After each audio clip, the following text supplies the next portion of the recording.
다 같이 사도신경으로 신앙 고백하도록 하겠습니다.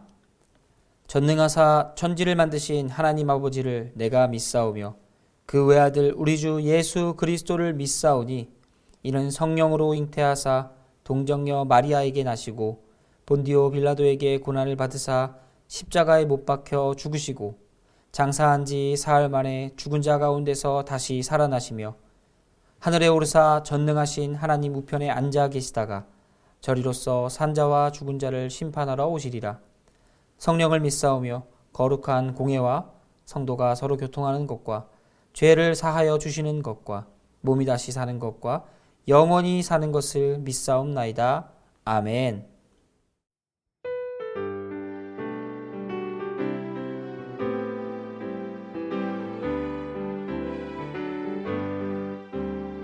슬픈 마음 있는 사람 예수 이름 믿으면 영원토록 변함없는 기쁜 마음 얻으리.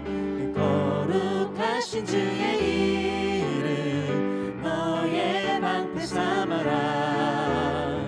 환난 시험 당할 때에 주께 기도드려라. 예수의 이름은 세상의 소망이요. 예수의 이름은 천국의 기쁨일세. 존귀하신 주의 이름 우리 기쁨 되도다. 주의 품에 안길 때에 기뻐 찬송 부르리. 예수의 이름은 세상의 소망이요. 예수의 이름은 천국의 기쁨일세. 우리 갈 길 나간 후에 보좌 앞에 나가 왕의 왕께 경배하며 멸류관을 드리리. 예수의 이름은 세상의 소망이요. 예수의 이름은 천국의 기쁨일세. 예수의 이름은 세상의 소망이요. 예수의 이름은 천국의 기쁨일세.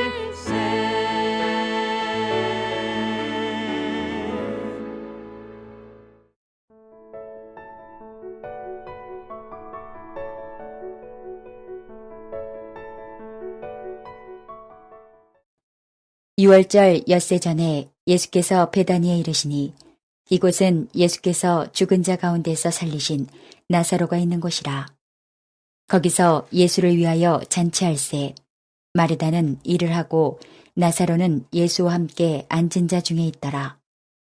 마리아는 지극히 비싼 향유 곧 순전한 나드 한 근을 가져다가 예수의 발에 붓고 자기 머리털로 그의 발을 닦으니 향유 냄새가 집에 가득하더라.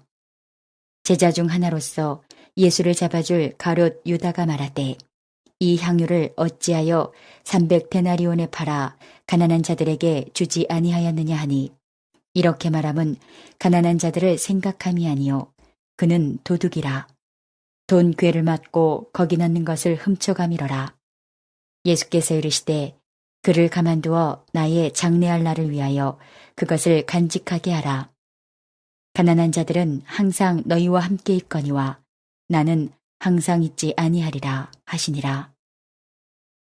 유대인의 큰 무리가 예수께서 여기 계신 줄을 알고 오니 이는 예수만 보기 위함이 아니요 죽은 자 가운데서 살리신 나사로도 보려 함이러라. 대제사장들이 나사로까지 죽이려고 모의하니 나사로 때문에 많은 유대인이 가서 예수를 믿음이러라. 오늘 본문에는 하나의 큰 사건 안에 작은 두 사건이 들어있는 것을 볼 수 있습니다. 예수님께서 나사로를 살리시고 살리신 이후의 사건이 계속해서 이어지고 있는 중간에 하나의 사건이 들어온 건데요. 그 사건이 무엇이냐면 이 나사로의 집에 거할 때에 마리아가 예수님께 했던 사건입니다.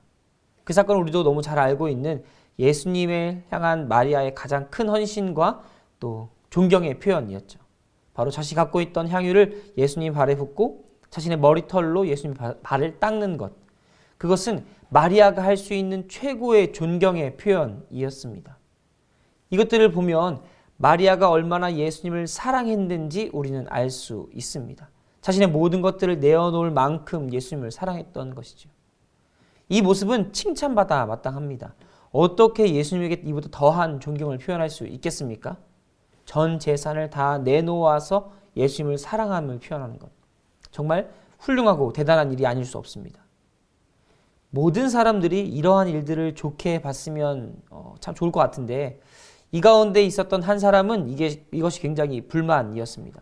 그 사람 바로 가룟 유다였는데요. 이 가룟 유다는 마리아가 했던 이 행동들을 보며 되려 그녀를 질타합니다. 무엇이라 질타하냐면 그녀가 했던 그 행동이 얼마나 경솔했고 철없었는지 이야기하는 거죠. 만약 마리아가 갖고 있었던 그 향유, 그것들을 팔았다면 300데나리온이나 얻었을 것이고 또 그것을 팔아서 가난한 자들을 구제했다면 더 많은 사람들을 도와줄 수 있었을 텐데 어떻게 그것을 그냥 팔지 않고 이렇게 허비하였는가라고 이야기하고 있는 것입니다. 이런 유다의 모습을 보면 어떻게 하면 예수님을 더 많이 섬길 수 있을까? 또 예수님의 뜻은 어디에 있을까 고민해보지 않을 수 없습니다. 다만 중요한 것은 요한이 이 가룟 유다에 대해서 기록하고 있기를 그가 돈괴를 맡는 자, 재정을 담당하는 사람이었고 또 이것들을 팔아서 정말 가난한 자들을 구제하려 했는가에 주목하고 있다는 것이죠. 요한이 말하기를 가룟 유다는 이것을 팔아서 가난한 자를 구제하기보다는 그것을 돈괴에 넣어서 자신이 훔쳐가기 위해서라고 말하고 있습니다. 무슨 말입니까? 가룟 유다가 정말 가난한 자들을 구제하지 못해서 그들을 안타까워하는 마음에 마리아를 질타한 것이 아니라 그냥 마리아가 하고 있는 그 돈이 너무 아까웠던 거죠. 자신이 가져갈 수 있고 훔쳐갈 수 있고 쓸 수 있는 돈인데 마리아가 그냥 허비했다고 생각하는 것입니다. 예수님께서 이것을 보시며 그만두라고 이야기하고 또 예수님의 죽음에 대해서 다시 한번 일러주십니다. 마리아의 이 헌신은 마리아가 의도하진 않았지만 하나님의 계획 속에서 예수님의 장사를 준비하는 거룩한 일로 쓰임받게 됩니다. 예수님의 사역의 한 부분을 담당하고 있는 모습으로 나타나는 것이죠. 예수님께서는 그래서 마리아를 칭찬합니다. 마리아의 이런 모습들을 잘 받아주십니다. 예수님에 대한 헌신은 예수님이 가장 잘하셨고 하나님의 뜻 가운데 잘 이루어질 수 있도록 하나님께서 계획하신 대로 인도해 가셨습니다. 다만 이것들을 바라보는 많은 시선이 있다는 것을 우리 다시 한번 생각하게 됩니다. 또 다음 부분에 보면 이 나사로의 죽음에 대해서 많은 유대인들이 보였던 시선을 우리가 발견할 수 있습니다. 유대인들이 예수님과 나사로를 보기 위해서 나아옵니다. 그리고 그들은 예수님을 보고 나사로도 봅니다. 예수님은 기적을 행한 주체였고 나사로는 그 죽음에서 부활한 기적적인 존재 자체였습니다. 그러니까 이 사람들이 보고자 했던 것은 예수님의 그 기적과 그 기적으로 인해 살았던 나사로를 보기 위해서 왔다는 거죠.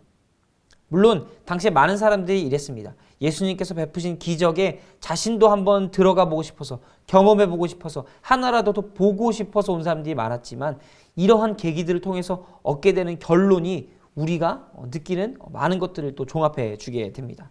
오늘 본문 10절과 11절인데요.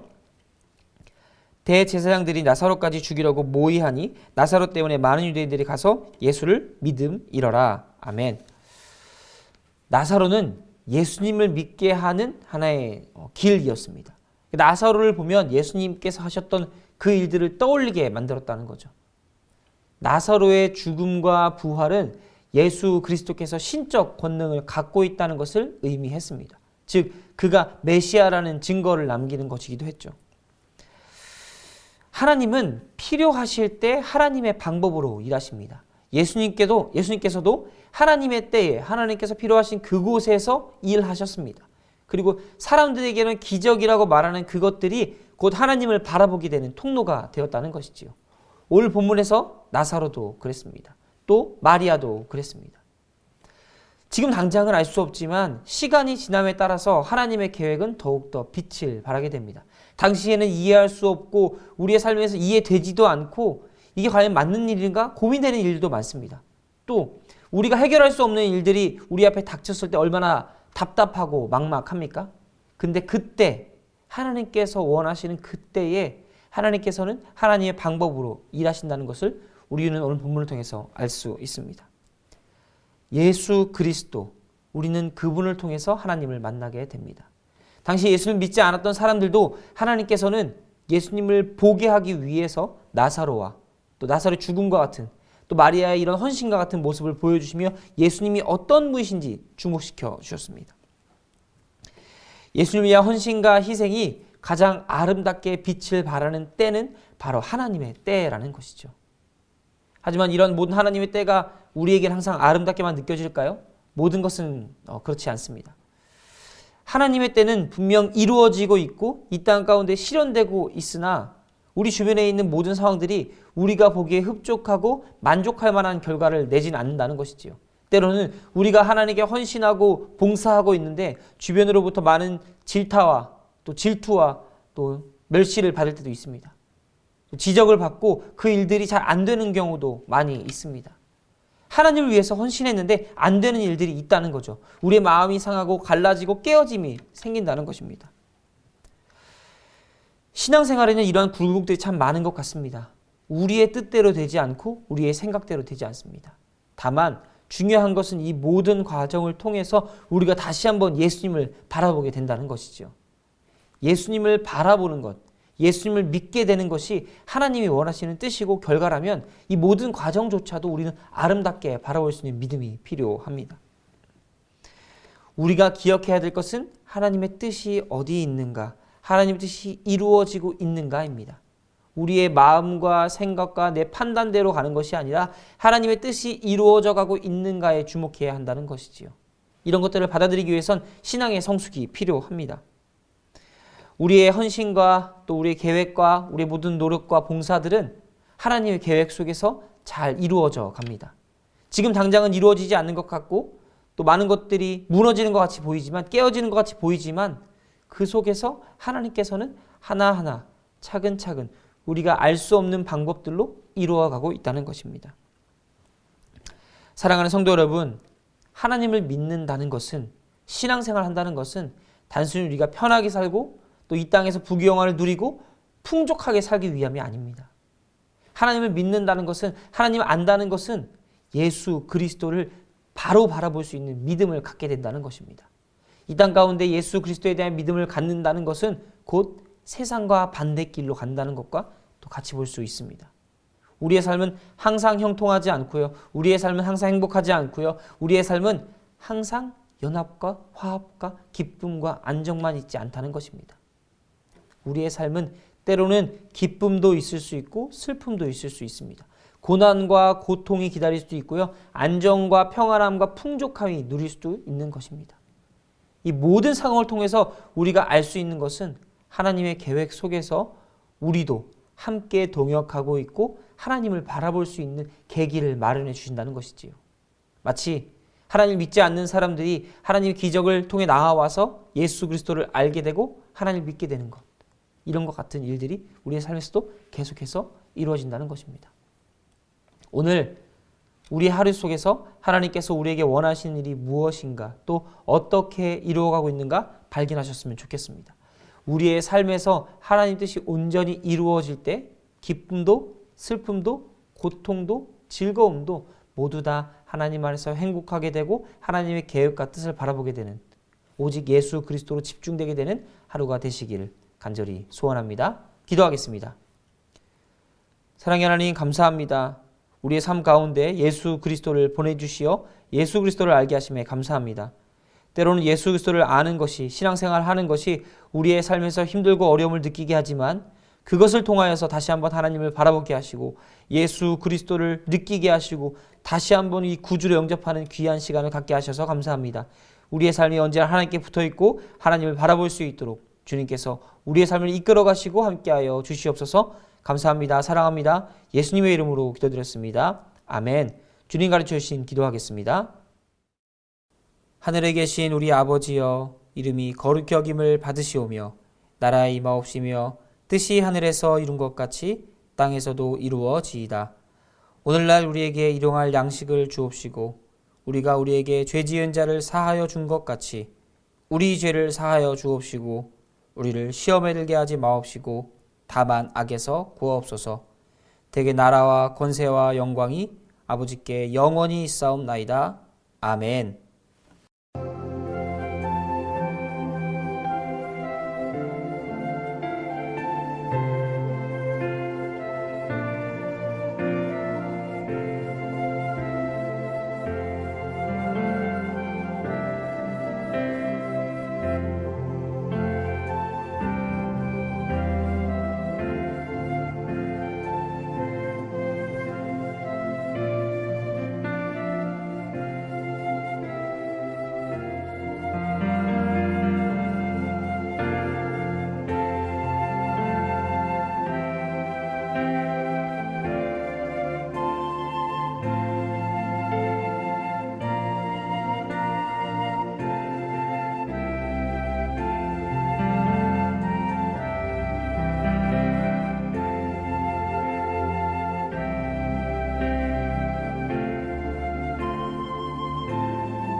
주